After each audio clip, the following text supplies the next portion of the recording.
দাদা ভাই, দিদি ভাই, বাড়িটা প্রত্যেকেরই প্রয়োজন হয় ধূপকাঠি। প্রাইমারি টেট পরীক্ষা পাশ করলেও ইন্টারভিউতে ডাক মেলেনি। কলেজে পাশ করে বিএডও করেছেন, কিন্তু মিলছে না কোনো চাকরি। 100% দৃষ্টিহীন হলেও হাটে বাজারে ধূপকাঠি বিক্রি করতে বাধ্য হচ্ছেন রাজগঞ্জের ভক্তিনগর এলাকার এই যুবক। জলপাইগুড়ি এবং শিলিগুড়ির বিভিন্ন হাটে বাজারে দেখা মেলে এই যুবকের।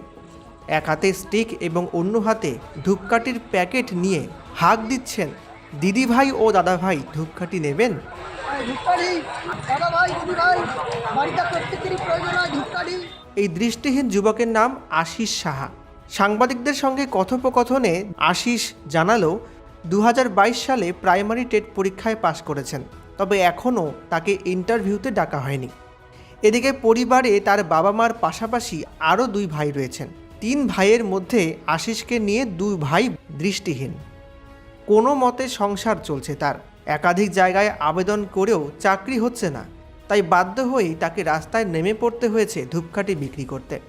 2-1জন হয়তো তার কাছ থেকে কিছু ধূপকাঠি কেনেন, কিন্তু অনেকেই তাকে অবহেলা করে এগিয়ে যান। প্রয়োজন হয় ধূপকাঠি। সাংবাদিকদের সাথে কথোপকথনে আশিস অনুরোধ করে জানান, সরকার বিভিন্ন প্রতিষ্ঠানে তাদের মতো দৃষ্টিহীনদের চাকরির ক্ষেত্রে বিভিন্ন কোটা তৈরি করেছেন, তাকে অন্তত চুক্তিভিত্তিক হিসাবে একটা চাকরির সুযোগ যেন করে দেওয়া হয়, তাহলে তিনি চিরকৃতজ্ঞ থাকবেন।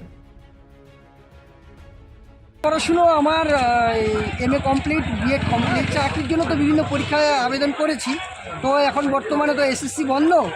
তো 2022-এ একটা প্রাইমারি টেট হয়েছিল, সেখানে তো আমি পাশ করে বসে আছি। এখন চাইছি যে এটা করে তো চলি। এখন যদি এখন বিভিন্ন পরীক্ষা টরীক্ষা দেই, যদি একটা কিছু হয়, যেহেতু পরিবারে 2 ভাই ব্লাইন্ড, মা বাবারও বয়স হয়ে গেছে, একটা কিছু কাজবাজ, ভালো কিছু কাজবাজ হলে ভালোভাবে চলতে পারো। যেহেতু 2 ভাই ব্লাইন্ড, ওই ভাইকেও আমাকেই দেখতে হবে। সরকারের কাছে আবেদন করছি যেন আমি বিভিন্ন পরীক্ষাগুলো হচ্ছে, যেন ইন্টারভিউতে যদি আমি ডাক পাই, এই যে 22-এ যে টেট পাস করেছি, যদি ইন্টারভিউতে ডাক পাই তাহলে খুব উপকৃত হবো আর কি।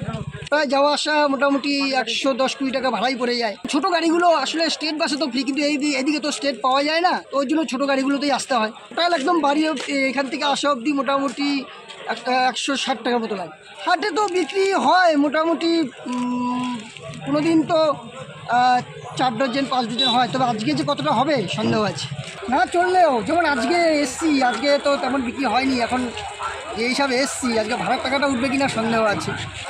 আমার পরিবারে মা বাবা, আমরা 3 ভাই, তার মধ্যে 2 ভাই ব্লাইন্ড।